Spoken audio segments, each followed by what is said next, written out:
ఎలా ఉంది కూటమి ప్రభుత్వ పరిపాలన? చాలా బాగుందండి. ఆ! ఇంతకు ముందు ప్రభుత్వం మీద బాగుందండి? ఇంతకుముందు 100% బాగుందండి. ఇప్పుడు ఆ!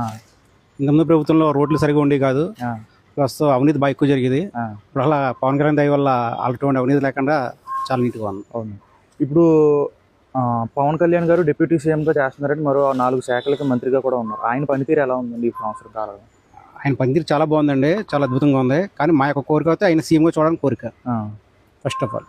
ఓకే అండి. ఈ పంచాయతీకి సంబంధించి ఏమైనా పనులు జరగడం కానీ జరుగుతున్నాయండి మీ ఊరికి సంబంధించి? పంచాయతీలు దొరకనప్పుడు ప్రెసిడెంట్ తినేసేవారు, ప్రెసిడెంట్ కూడా రాకుండా నాయకులు తినేసేవారు అండి. ఇప్పుడు అది ప్రెసిడెంట్ వచ్చి ప్రెసిడెంట్ ద్వారా నిధులు వచ్చి అభివృద్ధి బాగా జరుగుతుందండి.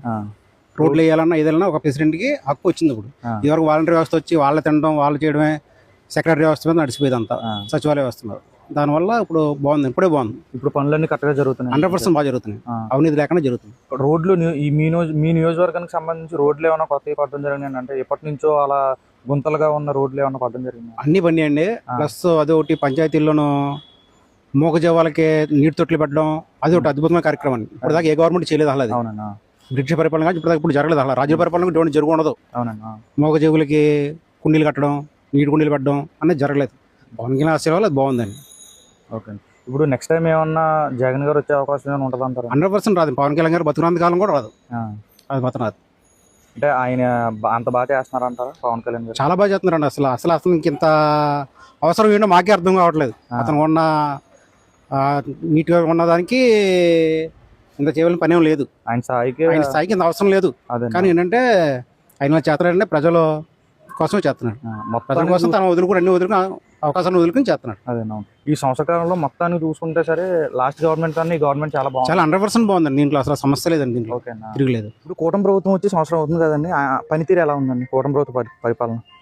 కూటమి ప్రభుత్వం పరిపాలన ఎలా ఉందో మీరే చెప్పాలి. ఎందుకంటే మీరు ఇప్పుడు వచ్చారు కదా, రోడ్లు ఎలా ఉన్నాయండి? బాగున్నాయి కదా.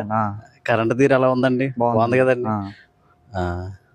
చాలా బాగుందండి. కూటమి ప్రభుత్వం అయితే చాలా బాగుంది. గత ప్రభుత్వం మీద పోల్చుకుంటే బాగుందండి. గత ప్రభుత్వమే పోల్చుకుంటే చాలా బాగుందండి.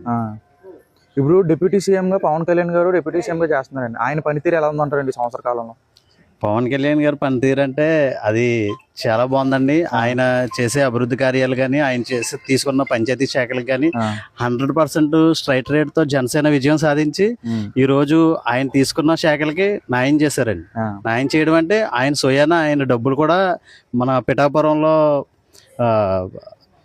హాస్టల్కి ఫ్రీగా ఆయన జీతం తీసుకోకుండా డొనేట్ చేస్తున్నారండి. బీసీ హాస్టల్ అని డొనేషన్ చేస్తున్నారండి అక్కడ. నెక్స్ట్ వచ్చేసి గిరిజన ప్రాంత ఏరియాలో ఇప్పుడు దాకా స్వతంత్రం వచ్చి 75 సంవత్సరాల్లో ఎవరో చేయలేని, ఏ రాజకీయ నాయకుడు చేయలేనిది ఆ ఏజెన్సీ ఏరియాకి రోడ్లు వేసాడండి. రోడ్లు వేయడమే కాకుండా వాళ్ళకి చూపులు కూడా ఇచ్చాడండి. వాళ్ళు మళ్ళీ వస్తావని ఒక అడిగితే నేను మళ్ళీ వస్తానని వచ్చి నిరూపించుకున్న ఏకైక రాజకీయ నాయకుడు పవన్ కళ్యాణ్ అండి. ఎవరైనా చెప్తారంతే, చేయరండి. ఇది చెప్పే ప్రభుత్వం కాదండి, చేసే ప్రభుత్వం. ఆ పవన్ కళ్యాణ్ పనితీరు అయితే వాళ్ళు చెప్పుకోక్కర్లేదండి. 100% straight rate. Next Pawan Kalyan గారిని సీఎంగా చూడాలన్నదే మా ఆకాంక్ష అండి. ఓకే అండి. ఇప్పుడు ఈ తణుకు నియోజకవర్గ ఎమ్మెల్యే గారి పనితీరు ఎలా ఉందండి? రాధాకృష్ణ గారి పనితీరు? రాధాకృష్ణ గారు పిలిస్తే పలికే వంటి వ్యక్తి అండి. ఆయన అందుబాటులో ఉన్నట్టు ఇప్పుడు దాకా ఏ ఎమ్మెల్యే గారు అందుబాటులో లేరండి. ఆయన 100% బాగా చేస్తున్నారండి. ప్రజల సమస్యలు చెప్తుంటే ఆయన ఏమన్నా తీర్చడం లాంటివి జరుగుతున్నాయండి? అర్జీలు తీసుకోవడం కానీ? అర్జీలు తీసుకుంటాం ఏంటండి, ఆయనే వచ్చి మట్టి ఎత్తేస్తున్నారండి పారిశుద్ధ కార్మికులతో. ఆయన కూడా 5:30 ఆ టైంలో లేచి వాకింగ్ గట్రా చేయకుండా ముందు ప్రజా సమస్యలు తెలుసుకుంటున్నారండి. స్కూటీ మీద వస్తున్నారండి ఎమ్మెల్యే గారు, వచ్చి ఆ తుక్కు ఎత్తించడం ఆయనే చేస్తున్నారండి. చాలా బాగా. ఇంత ముందు ప్రభుత్వంలో ఎప్పుడు కాలువలో శుభ్రంగా లేవండి మా తణుకులో, క్లియర్ గా చేయలేదు ఎక్కడ ఎవరు. ఇప్పుడు ఆయన వచ్చాక ఈ వర్షాకాలంలో కూడా, ఈ నెలలో కూడా మాకు డ్రైన్లు తీస్తున్నారు. మన మడుగు ఇవన్నీ బాగా క్లియర్ చేస్తున్నారండి, బాగా చేస్తున్నారు. ఇంతకు ముందు ఎమ్మెల్యే గారి పనితీరు బాగుందా, ఈయన పనితీరు బాగుందండి? ఇంతకు ముందు ఎమ్మెల్యే గారి పనితీరు కంటే ఈయనదే బాగుందండి. ఓకేనా. ఇప్పుడు నెక్స్ట్ వచ్చే గవర్నమెంట్ జగన్ మోహన్ రెడ్డి గారు ఏమన్నా వచ్చే అవకాశం ఉంటుంది అంటారా? అంటే ఈ సంవత్సరం పరిపాలన చూసిన తర్వాత ఏం ఉండదండి. అసలు అటువంటి ఆయన కళ్ళలో కూడా నెక్స్ట్ సీఎం అవుతాడని అయితే నేను అనుకోవట్లేదండి, నా సొంత అభిప్రాయం. ఇప్పుడు కూటమి ప్రభుత్వం వచ్చి సంవత్సరం అవుతుంది కదా, ఎలా ఉంది కూటమి ప్రభుత్వ పరిపాలన? కూటమి ప్రభుత్వం పరంగా చూసుకుంటే ప్రజెంట్ సిచ్యువేషన్స్లో లాస్ట్ గవర్నమెంట్ కన్నా ఈ గవర్నమెంట్ చాలా ముందంజలో ఉందని చెప్పి నేను అనుకుంటున్నాను బ్రో. ఎందుకంటే ప్రతి దాంట్లో కూడా వాళ్ళకి పోటీగా కాకుండా వాళ్ళకి మించే చేస్తున్నది గవర్నమెంట్. ప్రతి రంగంలోనూ మనం చూసుకుంటే ఈ పౌర సరఫరాలు అవనివ్వండి, అదేవిధంగా లేదంటే మన టూరిజం అవనివ్వండి, కళ్యాణ్ గారు తీసుకున్న మెయిన్లీ మన మన గవర్నమెంట్కి పంచాయతీ శాఖ చాలా కీలకం. అలాంటి పంచాయతీరాజ్లో కానివ్వండి చాలా ముందంజలో ఉన్నాయి. ఇప్పుడు పవన్ కళ్యాణ్ గారు, మీరు అన్నట్టు పవన్ కళ్యాణ్ గారు 4-5 శాఖలకు మంత్రిగా ఉన్నారు, డిప్యూటీ సీఎంగా కూడా ఉన్నారు. ఆయన పనితీరు ఎలా ఉంది ఈ సంవత్సర కాలంలో? కళ్యాణ్ గారు పరంగా చూసుకోవాలనుకుంటే అందరూ ఏమన్నారంటే ఎలక్షన్కి ముందు కళ్యాణ్ గారికి అవగాహన లేదు అని చెప్పేసి చాలా ఇదిగా చాలా మాటలు విన్నాం. కానీ ఈ కళ్యాణ్ గారు ఏదైతే తీసుకున్న శాఖలు అయితే ఉన్నాయో ప్రజెంట్ నేను అనుకుంటుంది ఏంటంటే అన్ని శాఖల్లోనూ ప్రథమ స్థానంలో, మినిస్టర్స్ అందరిలోనూ ప్రథమ స్థానంలో కళ్యాణ్ గారు ఉన్నారని చెప్పేసి నేను గట్టిగా బిలీవ్ చేస్తున్నాను. ఎందుకంటే ఆయన పనితీరు మనం చూస్తున్నాం. ఎక్కడెక్కడో మారుమూరు గ్రామాల్లో ఎప్పుడు 80 సంవత్సరాలు 90 సంవత్సరాల క్రితం నుంచి కూడా రోడ్లు లేని ఊర్లో వాళ్ళు ఎద్దుల బండ్లు కట్టుకుని లేదా చేతులు భుజాలను పట్టుకుని మోసుకుంటూ వెళ్ళి హాస్పిటల్కి వెళ్ళి రావాల్సిన అవసరం ఉండేది అప్పట్లో. దాన్ని అంతా మార్చి కళ్యాణ్ గారు మనం న్యూస్ ఛానల్స్ అన్నింటిలోనూ చూస్తున్నాం ఆయన పనితీరు అలా ఉన్నది అన్నది. ప్రతి చోటన కూడా మారుమూరు గ్రామాల్లో మన పల్లెటూరులో ఎక్కడ ఏజెన్సీ ఏరియాల్లో కూడా రోడ్లు వేసి ఆయన ముందంచులో పంచాయతీరాజ్ శాఖని అలాగే ఆయనకి అప్పచెప్పిన బాధ్యతల్ని తీసుకుని ముందుకెళ్తూ, అదే కాకుండా ఎవరైనా మిస్సింగ్ కేసులు తెలుస్తుంటే మిస్సింగ్ కేసులు పట్టుకోవడం అన్నది ఇంతవరకు మనం ఎప్పుడు కూడా దాఖలాలు లేవు చూసినంత వరకు, నాకు తెలుసున్నంత వరకు. ఇప్పుడు ఒక ఆవిడ మిస్సింగ్ అని చెప్పేసి అని తెలుస్తుంటే ఒక 10-15 రోజుల్లో ఆ అమ్మాయి ఎక్కడ ఉందా అన్నది మనకి ఆయన చొరవతో ముందుకి వెళ్తుంది, కనిపెడుతున్నారు కళ్యాణ్ గారు. నియోజకవర్గానికి సంబంధించి పనితీరు ఎలా ఉందండి? ఎమ్మెల్యే గారి పనితీరు ఎలా ఉంది? రాధాకృష్ణ గారి పనితీరు వచ్చేసి స్థానికంగా అయితే చాలా బాగుంది బ్రో. ఆయన చెప్పాలంటే ప్రతిదీ కూడా విధి విధాలుగా రీసెంట్గా ఒకటి వాట్సాప్ రూపంలో వాట్సాప్ రూపంలో ఒక నెంబర్ ఇచ్చి మీ సమస్యలు ఏమన్నా ఉంటే వాట్సాప్ పెట్టండి అని చెప్పేసి తెలియజేసుకున్నారు. ఆయన తెలుసుకుంటున్నారు. అదే విధంగా గ్రౌండ్ లెవెల్లో ప్రతి ఊరు గ్రామం అంటే తెలుసుకున్నారు. ఇప్పుడు పార్టీకి అతీతంగా ఎవరైనా అర్జీలు తెచ్చినా సరే వీళ్ళు మన పార్టీ లేదా మన పార్టీ కాదు అన్న విభేదాలు చూపించకుండా ఆయన పనిచేస్తున్నారు అంటారు. ఇక్కడ పనిచేస్తున్నారు అంటే వర్గాలకు సంబంధించి కులాలకు సంబంధించి లేకుండా నాకు ఓటేసిన ప్రజలకి నన్ను 73,000 ఓట్ల మెజార్టీ సంథింగ్ ఎంత వచ్చి అంత ఓట్లతో ఆయన నెగ్గారు కాబట్టి ఆ కృతజ్ఞత భావం చూపిస్తున్నారని చెప్పి నేను అనుకుంటున్నాను. నమ్మూరు సుబ్బరాజన్ ఎలా ఉందని కూటమి ప్రభుత్వం వచ్చి సంవత్సరం అవుతుంది కదా? బాగానే ఉందని అన్ని బాగా జరుగుతున్నాయి. 3 రోడ్లు అడ్డాయి, సిమెంట్ రోడ్లు 3 అడ్డాయి. ఇక్కడ గవర్నమెంట్ వచ్చాక పవన్ కళ్యాణ్ గారు పంచాయతీరాజ్ శాఖ తీసుకున్నారండి, అలాగే డిప్యూటీ సీఎం గా కూడా పనిచేస్తున్నారు. ఆయన పనితీరు ఎలా ఉందండి? ఇక్కడ పనితీరు ఉందని అంతా తెలుగుదేశంలోనే వెళ్ళిపోతున్నాను. నేను ఇంకా మాకేమీ లేదండి, అన్ని తెలుగుదేశం దగ్గర వెళ్ళిపోతున్నాయి. వాటాలు అంటే మాకు ఉన్నాయి కదా, వేయలే వాటాలు తప్ప ఏమీ లేదు, కథ ఏమి లేదు. అంటే పనులు జరుగుతున్నాయండి, పథకాలు ఇవ్వడం, ఆ పథకాలు వస్తున్నాయండి. పథకాలు వస్తున్నాయి. ఇంతకుముందు గవర్నమెంట్ తో పోల్చుకుంటే ఇప్పుడు బాగుందండి. ఇప్పుడు బాగానే ఉందని అన్ని బాగానే జరుగుతున్నాయి. చెబుతాలే లేవండి, అంతకంటే ఏం కాదు. ఏదండి ఏం వస్తే అవి వచ్చినాయి ఇవి వచ్చినాయి అని చెబుతలేదు, అంతే. చెప్పట్లేదండి, చెబుతలేదు. వచ్చినాయి నావల పరాలు అవి వచ్చినాయి అంటే ఎవరికి ఏం చెప్పలేదు, అంతే. ఇప్పుడు గత ప్రభుత్వం ఇప్పుడు నెక్స్ట్ ఏమన్నా మళ్ళీ జగన్మోహన్ రెడ్డి గారు వచ్చే అవకాశం ఏమైనా ఉంటుంది అంటారు? అది ఏమి ఉండదు పక్కాగా. ఏ బాబా ఎదర పార్టీ వాళ్ళు బట్టి అయితే వాళ్ళే భోజనాలు కొట్టినారు, మనకే తక్కువ అంటున్నారు. ఎవరు ఆడవాళ్ళు కూడా ఇసులా కనబడతలేదు. జగన్మోహన్ రెడ్డి గారు ఇప్పుడు 3 కలిసి వెళ్తా అంటారా నెక్స్ట్ టైం? కలవ అనుకుంటున్నాం, మా పరిస్థితిని బట్టి కలవదు అనుకుంటున్నాం. అంతేనా కదా? ఆయన అడగండి, గాడి కూడా ఉన్నాడు కదా, ఇక్కడ పార్టీ కూడా ఉన్నాడు. ఎందుకంటున్నారండి మరి? అంటే ఏమన్నా గొడవలు అవుతున్నాయి? గొడవలు గట్టేవి లేవు, అసలు ఏ గొడవ లేదు. ముందు చెప్పట్లేదు, అంతే. కామ్గా వెళ్ళిపోతున్నది, ఏది వచ్చినా కామ్గా వెళ్తున్నాయి, గొడవ గట్టేవి లేదని. కలిసిలా లేరు, మొత్తం మీద ఈడిపోతారు. మొత్తానికి మళ్ళీ ఎలక్షన్ వచ్చేసరికి ప్రభుత్వం ఇటు బాగానే ఉందండి బాగానే ఉంది. ఇక్కడ మీకు చెప్పట్లేదు అంతేనా? అంతేనండి. బాగానే పరిపాలన ఉంది. అయితే బాగానే ఉంది కాబట్టి ఇక్కడ బాగానే జరుగుతుంది. ఊర్లో చెప్పట్లేదు అండి. ఇప్పుడు కూటమి ప్రభుత్వం వచ్చి సంవత్సరం అవుతుంది కదండి, ఎలా ఉందండి కూటమి ప్రభుత్వ పరిపాలన? కూటమి ప్రభుత్వం ప్రపంచం చాలా బాగుంది సార్. పవన్ కళ్యాణ్ గారు అండ్ మోడీ గారు చంద్రబాబు నాయుడు గారు చాలా నీట్గా చాలా శుభ్రంగా బాగా చేసి పెడుతున్నారండి. అనువుగా అన్నీ బాగానే ఉన్నాయి సార్. ఆ, కాకపోతే ఇప్పుడు పవన్ కళ్యాణ్ గారు డిప్యూటీ సీఎం గా మరియు పంచాయతీరాజ్ మంత్రిగా ఉన్నారు కదండి, అవును సార్, ఆయన పనితీరు ఎలా ఉందంటారండి ఈ సంవత్సరం? ఆయన పనితీరు చాలా బాగుంది సార్. స్వాతంత్ర దినోత్సవం ఈ రోజు 100 రూపాయలు మాత్రం ఇచ్చేవారు కదా గత సంవత్సరం వైసీపీ పరిపాలనలో. ఇప్పుడు ఆయన 10,000 చేసి స్వాతంత్ర దినోత్సవం ఘనంగా చేసుకునేలాగా కూడా ఇచ్చారు సార్. ఆర్డర్స్ అన్ని బాగున్నాయి, బాగా చేసి పెట్టారు. ఊళ్ళో పుస్తకాలు కూడా వాళ్ళు పెన్లు అన్ని కూడా సాగర్ని కూడా పంచిపెట్టారండి. ఓకే. ప్రోగ్రామ్ కూడా చాలా బాగా నీట్గా చేసి పెట్టారు సార్ ఊళ్ళో.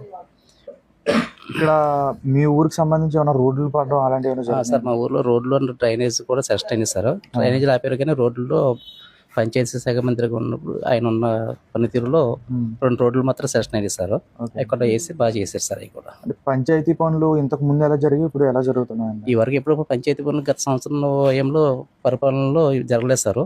ఈ సంవత్సరం మాత్రం కూటమి ప్రభుత్వంలో పంచాయతీ పనులు బాగా సాగుతున్నాయి సార్. బాగా జరుగుతుంది. నిధులు కూడా బాగా వస్తున్నాయి సార్. ఎన్ఆర్జీఎస్ నిధులు కూడా బాగా వస్తున్నాయండి. ఇంతకు ముందు గవర్నమెంట్ బాగుందంటారు, ఇప్పుడు బాగుందంటారు అన్న? ఇప్పుడు గవర్నమెంట్ చాలా బాగుంది సార్. ఇప్పుడు ఈ వరకు ఉన్న వేరు ఇప్పుడేమో చాలా బాగుంది సార్. పనితీరు కూడా చాలా బాగుంది. అందరికీ ఉపాధి అవకాశాలు కూడా కల్పిస్తున్నారు కాబట్టి అండి చాలా బాగుంది సార్. బాగుందంటారు. ఈ జగన్మోహన్ రెడ్డి గారు ఏమైనా నెక్స్ట్ వచ్చే అవకాశం ఏమైనా ఉంటుంది అంటారా? కూటమి ప్రభుత్వం ఇలా ఉన్నని చెప్పి కూడా వచ్చే అవకాశం తక్కువ సార్. ఎందుకంటే నిరంతరం కూడా శ్రమించి అన్ని బాగా చేసి పెడుతున్నారు కాబట్టి సార్ వచ్చే అవకాశం బాగా తక్కువగా ఉంది. వస్తుందని కూడా అనుకోవట్లేదు. ఓకే. ఈ నియోజకవర్గ ఎమ్మెల్యే గారు పనితీరు ఎలా ఉందండి? రాధాకృష్ణ గారి పని చాలా బాగుంది సార్. అన్ని బాగా చేసి పెడుతున్నారు. ఏది కావాలని అన్ని అడిగిన సకాలం అన్ని చేసి పెడతాను బాగా చేస్తున్నారు సార్. అది ఆయన వరకు కూడా ఎటువంటి ఇబ్బంది లేకుండా అందరినీ కలిపి నిలమంటున్నారు సార్. కొత్త ఇటు చూస్తున్న విలేజ్ లో మా గుమ్మంపాడు గ్రామంలో జనసేన కుర్ర వాళ్ళందరికీ కూడా యూత్ దూరంగా ఉంటున్నారు సార్. ఎటువంటి ప్రోగ్రామ్కి మేము ఏంటంటే గైడెన్స్ ఇవ్వలేకపోతున్నాం. దేనికి వాళ్ళని పిలుస్తలేదు అన్న భావన ఎక్కువగా ఉంది. మేము కూడా తొందరగా పిలవలేకపోతున్నాం వాళ్ళని. దానికి వాళ్ళు చాలా ఇబ్బంది పడుతున్నారు సార్. టీడీపీ వాళ్ళు చెప్పట్లేదు. టీడీపీ వాళ్ళు చెప్తలేదు ఇబ్బందికరంగా ఉంది సార్. అంతా అది మాత్రం వాళ్ళ కుర్రలను కలుపుకునే సార్. ఇది చాలా ఇబ్బందికరంగా చూపిస్తుంది ఊళ్ళో. దాని గురించి రేపు చెప్పట్లేదు. రేపు పొద్దున ఏంటంటే దీని పరిణామం ఏంటంటే సార్, రేపు పొద్దున ఎలక్షన్స్ లో వీళ్ళందరూ మనకు కూటమికి దూరం అయిపోతారు సార్. మన టీడీపీ కూటమి జనసేన కూటమికి దూరం అయిపోతారు సార్. దీన్ని ప్రత్యేకించి ఇది మాత్రం వాస్తవం జరుగుతుంది ఊళ్ళో గుమ్మంపాడు గ్రామంలో. ప్రతి కుర్రోళ్ళు ఎవరు అడిగినా ఇదే మాట అంటున్నారు తప్ప మమ్మల్ని పిలుస్తలేదు చేస్తలేదు అన్న గొడవలు ఎక్కువ ఉన్నాయి సార్ ఊళ్ళో. ఇప్పుడు కూటమి ప్రభుత్వం వచ్చి సంవత్సరం అవుతుంది కదండి, ఎలా ఉందండి కూటమి ప్రభుత్వ పరిపాలన? కూటమి ప్రభుత్వం ఎలా ఉన్నదని నేను చెప్పడం కన్నా ప్రజలే చెప్తున్నారు. ఎందుకంటే గత 5 సంవత్సరాల్లో జగన్ గారు చేసిన దాంట్లో రోడ్లు వేయలేదు, ఒక పంచాయతీ గ్రాంట్లు ఇవ్వలేదు, సంక్షేమ పథకాలు ఇచ్చానని 1-2-3 పథకాలు చూపించి 5 సంవత్సరాల్లో రాష్ట్రాన్ని అప్పుల పాలు చేశాడు. అదంతా జనరల్గా అందరికీ తెలుస్తుంది ఈరోజు. కాబట్టి కూటమి ప్రభుత్వం వచ్చిన తర్వాత ప్రతిపక్షాలు ఏమీ ఇవ్వలేదని వాళ్ళు అంటున్నా వాళ్ళ మాట వరుసగా చెప్తున్నారు కానీ మేకపోతే గాంభీర్యం కానీ ప్రజలకు అందిందన్న సంగతే ప్రజలు గుర్తించారు. అందుకోసం ప్రజలు ఏవి కావాలని అడగట్లేదు, కూటమి ప్రభుత్వాన్ని సహకరిస్తున్నారు. ఈరోజు పంచాయతీరాజ్ శాఖ పవన్ కళ్యాణ్ గారు మా అధినేత తీసుకున్న తర్వాత గతంలో ఎన్నడూ జరగలేనట్టు ప్రతి గ్రామంలోని అందులోని మారుమూలల గిరిజన గ్రామాల్లో రోడ్లు వేశారు. అది మీరు సోషల్ మీడియాలో చూస్తున్నారు, పత్రికల్లో రాస్తున్నారు, అందరూ చూస్తున్నారు. అంటే మరి జగన్ గారు 5 సంవత్సరాల గవర్నమెంట్ ఉండి ఆ రోజు ఇదే మోడీ గారు ఉన్నా మరి ఎందుకు ఫండ్స్ వేయలేకపోయారు? పంచాయతీలు గ్రాంట్స్ కూడా ఆయన దాని నుంచి వాళ్ళ ప్రభుత్వంలోకి మార్చి ఇంకో చోటకు డైవర్ట్ చేశాడు. కానీ ఎక్కడ పంచాయతీలో ఒక సిమెంట్ రోడ్ వేసిన పాపానికి పోలేదు, ఒక డ్రైన్ కట్టిన పాపానికి పోలేదు. మరి ఈరోజు మరి ఎలా జరిగింది అంటే పాలకుల్లో చిత్తశుద్ధి వాళ్ళకి లేదు. దాచుకోవాలన్న మనస్తత్వంతో ఉన్న ప్రభుత్వాలు అయ్యి మేము ప్రజలకు చేయాలన్న మనస్తత్వం ఉంది కాబట్టి మా నాయకుడు వాటికి ఆశించే రకం కాదు కాబట్టి మేము ఈరోజు ప్రజల్లో మెచ్చేలాగా చేస్తున్నారు. ఈరోజు కూడా జాతీయంగాను అంతర్జాతీయంగా కూడా పవన్ కళ్యాణ్ గారు మొదటి స్థానంలో ఉందని అన్ని ఛానల్స్లోనూ సోషల్ మీడియాలో కూడా సర్వేలు చెప్తున్నాయి. మేము ప్రత్యేకించి చెప్పలేము. మేము మా పవన్ కళ్యాణ్ గారు నమ్మే సిద్ధాంతాలకి మేము కట్టుబడి ఉంటాం. ఎప్పుడూనే పార్టీ కోసం అన్ని విషయాలు కష్టపడతాం, ఆయన బాటలోనే నడుస్తాం. ఇప్పుడు ఈ సంవత్సరం అయింది కదండి కూటమి ప్రభుత్వం పరిపాలన అయిన తర్వాత, నెక్స్ట్ ఏమన్నా జగన్మోహన్ రెడ్డి గారు వచ్చే అవకాశం ఏమైనా ఉంటుందంటే? అది మీరే చెప్పాలి. ఎలా వస్తాడు చెప్పండి. ఇప్పుడు నేను 10th పాస్ అయితే ఇంటర్మీడియట్లోకి వెళ్తాను. నేను 10th పాస్ అవ్వలేదు, ఇప్పుడు ఇంక ఇంటర్మీడియట్లోకి ఎలాగెళ్తానే? ఇప్పుడు ఆయన పరిస్థితి అంతే. ఆయన ఏం పాస్ అవ్వలేదు. రాజశేఖర రెడ్డి గారి పాలనను చూసి అతనికి ఇవ్వాలని ఒకసారి ఇచ్చారు అవకాశం. అతను అన్ని రంగాల్లోని ఫెయిల్యూర్ అయ్యాడు కాకపోతే 11 స్థానాలకు ఇచ్చారు. లేకపోతే అతను కనీసం 50, 60 లేదా 25 రావాలి కదా. అంతే 11 స్థానాలకు అతను తొక్కేశారంటే అతనిలో కేపబిలిటీ లేదనే దాని అర్థం. నేనే కాదు, ఈరోజు వ్యవసాయదారులకి సమయానికి ధాన్యం తీసుకుని డబ్బులు వెళ్ళిపోయాడు అతను. వైద్య రంగంలోనూ విఫలం అయ్యాడు. ఎడ్యుకేషన్ రంగంలో కూడా తన కొత్త పాలసీలు పెట్టి చదువుకున్న వాళ్ళని కూడా అస్తవ్యస్తం చేసేసాడు అతను. కాబట్టి ఈ రంగంలో నేను బాగా చేశానని ఏ ప్రజలు చెప్పట్లేదు కాబట్టి అతను 11 స్థానాలు ఇచ్చారు. అతను నిజాయితీగా కరెక్ట్గా చేసుంటే, కనీసం అధికారులు మాటలు ఇన్ని చేసుంటే ఈరోజు ఇంకో రకం ఉంది ఫలితం. అతను దగ్గర ఉన్న ఒక 50-60 మంది ఈ నాయకులు వాళ్ళు చెప్పిన మాటలతో అతనే గొయ్యి మళ్ళీ వస్తాడు అనుకుంటాం. ఆశంతో ప్రతి మనిషి ఆశించడంలో తప్పులేదు. కానీ నాకు తెలిసిన పరిజ్ఞానంలో అతని పాలన మీద జనాలు ఇప్పుడు సంతృప్తిగా లేరు. మళ్ళీ ఇప్పుడున్న సీట్ల మీద కొంచెం పెరగచ్చు, అంతేగాని అతని అధికారంలో కూడా వస్తాడని నేనైతే అనుకోవట్లేదు. అది కష్టమేని అనుకుంటాను నేను. మొత్తానికి కూటమి ప్రభుత్వం ఇప్పుడు బాగానే ఉందా? బాగానే ఉంది. సంక్షేమ పథకాలు వస్తున్నాయి. ఇప్పుడు జగన్ గారు అప్పుడు 3,000 ఎంత ఇస్తానన్నారు పెన్షన్. ప్రభుత్వం వచ్చిన అధికారంలో రాగానే చంద్రబాబు నాయుడు గారు, పవన్ కళ్యాణ్, బీజేపీ కూటమి మీకు మొదట్లోనే పాత బకాయి కూడా ఇచ్చారు. 1 సంవత్సరం 1 నెల 2 నెలల బకాయి కూడా ఇచ్చి వాళ్ళకి చెప్పిన మాట ప్రకారం ఒకేసారి పెన్షన్ 4,000 చేసాం. ఆ రోజు 250, 250 పెంచుకుంటూ వచ్చాడు కదా 5 సంవత్సరాలు. మరి ఇంకా అతన్ని నమ్మే పరిస్థితి ఎవరికి ఉంది? కాబట్టి కూటమికి ఎప్పుడు ఉంటుంది. రాజకీయంగా కొన్ని చోట్ల ఎమ్మెల్యేలు రాకపోతే అక్కడ ఉన్న యంత్రాంగంలో కొంచెం అటు ఇటుగా జరిగితే కొన్ని సీట్లు తగ్గచ్చు. కానీ జనాల్లో ఈరోజు అసంతృప్తి లేదు. రేపు ప్రతిపక్షానికి అవకాశం ఉంటుందని మేమైతే అనుకోం. ఎందుకంటే మేము నిజాయితీగా ఉన్నది కూటమి, నిజాయితీగా పాలిస్తున్నాం. కాబట్టి కేంద్రం నుంచి మాకు సపోర్ట్ వస్తుంది. పారిశ్రామికంగా ఎదుగుతున్నాం. లోకల్ రవాణా కానీ, టూరిజం కానీ, విద్యారంగం కానీ అన్ని రకాలుగా అభివృద్ధి చెందాం. ఈరోజు నేను చెప్పడం కాదు, చదువుకున్న ప్రతి ఓడు ఈరోజు అంటున్నాడు అది. కాబట్టి ఎక్కడ అశాంతి లేదు, జనాల్లో శాంతి భద్రతల కొరత లేదు, రోడ్డు మీద తిరిగితే ఏదో చేతని భయం లేదు. ఈరోజు అంత ప్రశాంతంగా ఉన్నాం కాబట్టి డెఫినెట్గా ఈ కూటమి కొంతకాలం ఉంటుంది, అందులో ఎలాంటి డౌట్ లేదు. కూటమి ప్రభుత్వం వచ్చి సంవత్సరం అవుతుంది కదా, ఎలా ఉందండి కూటమి ప్రభుత్వ పరిపాలన? బ్రహ్మాండంగా ఉందండి. అన్నిటికన్నా మించి ప్రజలకు సంక్షేమ పథకాలు పండుగ వాతావరణం మధ్య ఆహ్లాదంగా జరుగుతున్నాయి. ప్రతి పౌరుడు కూడా గత 5 సంవత్సరాలు విసిగిపోయిన ప్రతి పౌరుడు కూడా కూటమి ప్రభుత్వం పట్ల హర్షం వ్యక్తం చేస్తున్నారు. అలాగే పెన్షన్ కార్యక్రమాలు కానీ, అమ్మ తల్లికి వందనం కార్యక్రమాలు కానీ ప్రతిదీ కూడా వాళ్ళ కాళ్ళ చెంతకే వెళ్ళి, ఇది వరకు వాలంటరీ వ్యవస్థను ఒకటి తీసుకొని జగన్ ప్రభుత్వం వాలంటరీ వ్యవస్థను తీసుకొని అస్తవ్యస్తం చేస్తారండి మొత్తం. అంటే వాలంటరీ వ్యవస్థ లేకపోతే ఇంకేది అందదు అని ప్రతి దానికి కూడా వాలంటరీ వ్యవస్థను చేశారు.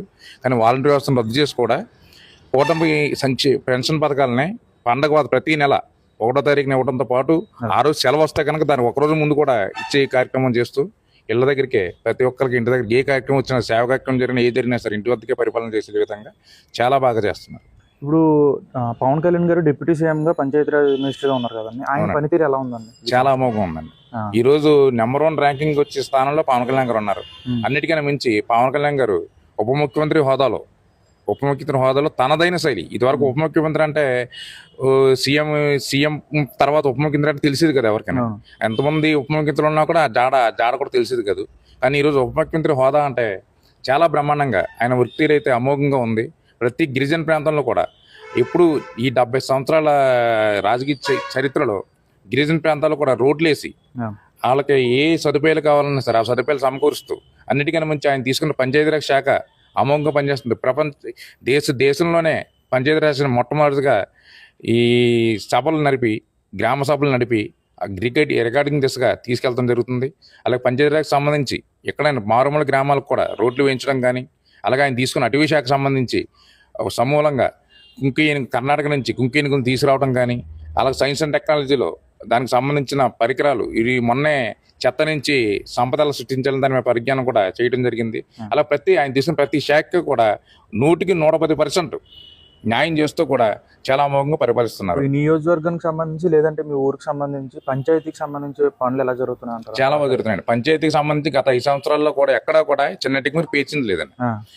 శుభ్రత లేదు, ఇటుముకు పేర్చింది లేదు, అడిగిన నాదుడు లేడు, అడిగిన వాళ్ళనే నోళ్ళు నొక్కేయటం. అంటే జనసేన వెళ్ళి పాలన చూడడం బాగోలేదని చెప్తే వాళ్ళ మీద బెదిరింపులు చేయటం, ఇలాంటి రాజకీయాలు చేశారు. ఆఖరికి ఈ నియోజకవర్గం అత్తిలి నియోజకవర్గం సొంత పౌర సరఫరా మాజీ పౌర సరఫరా మంత్రి సొంత నియోజకవర్గం సరే అభివృద్ధికి అయితే నోచుకోలేదు. కానీ ఈరోజు అత్తిలి పంచాయతీ కాదండి, అత్తిలి మండలం కాదు, తన నియోజకవర్గంలో కూడా అభివృద్ధి దశగా వెళ్ళడంలో పంచాయతీ శాఖ చాలా కీలకంగా పనిచేస్తుంది. ఇప్పటికి కూడా పలు గ్రామాల్లో, మా అత్తిలి మండలంలో ప్రతి గ్రామంలో కూడా పంచాయతీ శాఖకు సంబంధించి సిమెంట్ రోడ్లు వేయడం, నిన్న ఈ రోజుకో రోడ్డు శంకుస్థాపన జరుగుతూ ఉంది. రోడ్లు సిమెంట్ రోడ్లు వేయించడం, మారుమూల రోడ్లు కూడా సిమెంట్ రోడ్లు వేయించడం, అవి కూడా ఒక్కొక్కటికి చేసుకుంటూ వెళ్తున్నారు. సంవత్సర కాలంలోనే 5 సంవత్సరాలు పరిపాలించిన జగన్ మర్చిపోయేలా చేసిన కూటమి ప్రభుత్వం. ఇప్పుడు నెక్స్ట్ ఏమన్నా జగన్మోహన్ రెడ్డి గారు వచ్చే అవకాశం ఉంటుంది? లేదండి. ఈ సంవత్సరంలో ఎలా ఉంది సార్ ప్రభుత్వ పాలన? బాగుందండి. ప్రజలందరూ కూడా చాలా హ్యాపీగానే ఫీల్ అవుతున్నారు. ఎవరు కూడా ఏ విధమైన అంటే యాజిటేషన్ లేదంటేనే మీకు అర్థమవుతుంది. ప్రజలు ఎవరు కూడా ఇబ్బంది పడితే కనుక ఖచ్చితంగా వాళ్ళు రోడ్డు మీదకి వచ్చి ప్రశ్నించే పరిస్థితి ఉంది. ఇవాళ ఎవరు కూడా ఆ పరిస్థితిలో లేరు అంటే ప్రభుత్వం చాలా చక్కగా పనిచేస్తుందనే మనందరం భావించవచ్చు. అలాగే నియోజకవర్గం, తణుకు నియోజకవర్గానికి సంబంధించి ఎలా ఉంది సార్? అంటే ఇక్కడ పరిపాలన ఈ ఎమ్మెల్యే గారు ఎలా చూస్తున్నారు ఏంటో ఇంతకు ముందు ప్రభుత్వంతో పోల్చుకుంటారు? అంటే గవర్నమెంటు, పాత గవర్నమెంటు, ఇవాళ ఇప్పుడు ఏర్పడిన గవర్నమెంట్ అయినా సరే గవర్నమెంట్ని బట్టి ఎమ్మెల్యే గారి పరిచయం కూడా ఉంటుంది. ప్రజెంట్ ఉన్న కూటమి సంబంధించి వాళ్ళ స్థానిక శాసనసభ్యుడైనటువంటి ఆర్ఎంఎల్ రాధాకృష్ణ గారు కూడా చక్కగా తన పరిపాలన సాగిస్తూ ఉన్నారు. అంటే లోకల్ గవర్నమెంట్లో మనం రోడ్డు మీదకి వస్తే పడిపోతే కాలు చేయగలిగే పరిస్థితి. ఎందుకంటే రోడ్లు కనీసం ప్యాచ్ వర్క్ కూడా జరగని పరిస్థితులు 5 సంవత్సరాలు ఆ గవర్నమెంట్ రన్ చేయడం జరిగింది. కరోనా సమయంలో ఎంతమంది అయితే క్షతగాతులు అంటే చనిపోయారో అంతగా డబుల్ ఇవాళ అప్పట్లో కాళ్ళు చేతులు ఇరుగొట్టుకోవడమో, యాక్సిడెంట్ల కింద చనిపోవడము, అలాగే వెహికల్స్ నష్టపోవడం, అది బస్సులు అవ్వచ్చు, కార్లు అవ్వచ్చు, బళ్ళు అవ్వచ్చు, ప్రతి దాంట్లో కూడా ప్రజలు ఆర్థికంగా నష్టపోయారు, భౌతికంగా కూడా నష్టపోయారు. అటువంటి పరిస్థితుల నుంచి వాళ్ళ కూటమి గవర్నమెంట్ ఏర్పడడంతోనే వాళ్ళ రోడ్లు రూపకల్పన, అలాగే మౌలిక వసతుల రూపకల్పన, అలాగే ప్రతిదీ కూడా ఇవాళ పవన్ కళ్యాణ్ గారు చూస్తే మన్యం ఏరియాలో అంటే అల్లూరు సీతారామరాజు జిల్లా మన్యం ఏరియాలో మొత్తం పూర్తిగా అక్కడ రోడ్లు విస్తరణ జరగడం కావచ్చు, ఎక్కడికి చివరి ప్రాంతంలో కూడా రోడ్లు వేసిన ఘనత ఇవాళ పవన్ కళ్యాణ్ గారికి దక్కింది. ఇవాళ కూడా అల్లూరు సీతారామరాజు జిల్లాలో మీద ఊరు అక్కడ 12 మంది పిల్లలకి స్కూల్ లేదు అని BBC ఇలా మీలాంటి ఒక న్యూస్ ఛానల్ ద్వారా, మీలాంటి ఒక విలేకరు ద్వారా తెలిసిన మాటను బట్టి ఇవాళ గవర్నమెంట్ పవన్ కళ్యాణ్ గారి ప్రోద్బలంతో గవర్నమెంట్ చంద్రబాబు నాయుడు గారు, పవన్ కళ్యాణ్ గారు అందరూ కలిసి వాళ్ళు అక్కడ స్కూల్ శాంక్షన్ చేయడమే కాదు, రోడ్డు కూడా వేసి ఆ పిల్లల్ని భావితరాలకు పౌరులుగా వారిని తీర్చిదిద్దే విధంగా ఇవాళ వారు చేస్తూ ఉన్నారంటే అక్కడే అంటే ఏదైతే పని మొదలవుతుందో అక్కడే గిరిజనులందరూ కూడా భీమసాన్ని నిత్యం చేశారంటే కనుక అంటే వాళ్ళ మనసుని వీళ్ళు గెలుచుకున్నారనేది క్లియర్గా అర్థమవుతుంది కదా. సో ఇక్కడ ఎక్కడ కూడా వాళ్ళ మీద ఏ విధమైన ఇబ్బంది లేదని మీకు తెలియజేస్తుంది.